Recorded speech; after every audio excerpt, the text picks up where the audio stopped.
to admit the possibility, to admit even the possibility that the war might have ended without either the bomb or an invasion could only have one meaning: that the United States was guilty of atrocity, that the cheers they had sent up when they heard the news of Hiroshima and Nagasaki, those cheers were rendered retrospectively grotesque.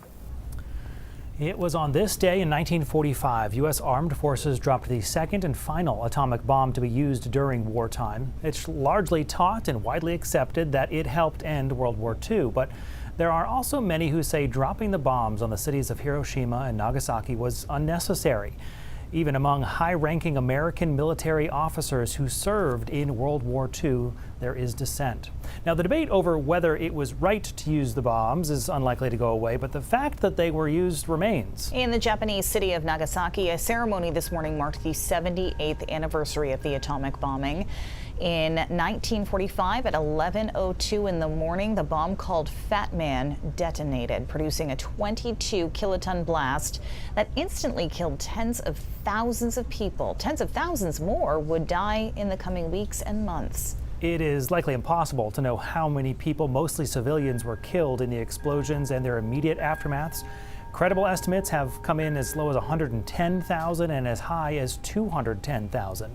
At today's ceremony, the mayor of Nagasaki called for an end of the policy of having nuclear weapons as a deterrent. Nearly 20 years ago, the city of Portland echoed that sentiment. Our Kathleen Shannon was there.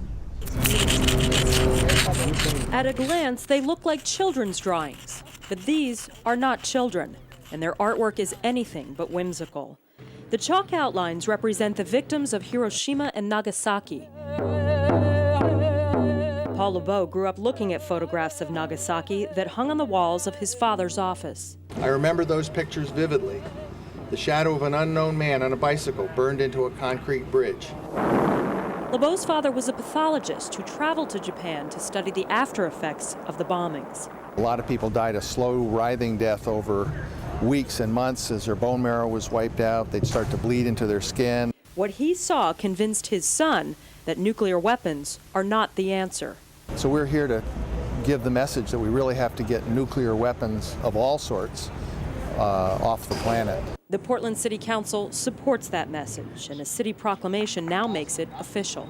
A proclamation detailing the city's support for the very fine efforts that have been undertaken here and in other places to make good the promise, however long we must wait for it to be fully made good, of eliminating nuclear weapons. More than 200,000 people died in the bombings of Hiroshima and Nagasaki. 60 years later, their shadows remain.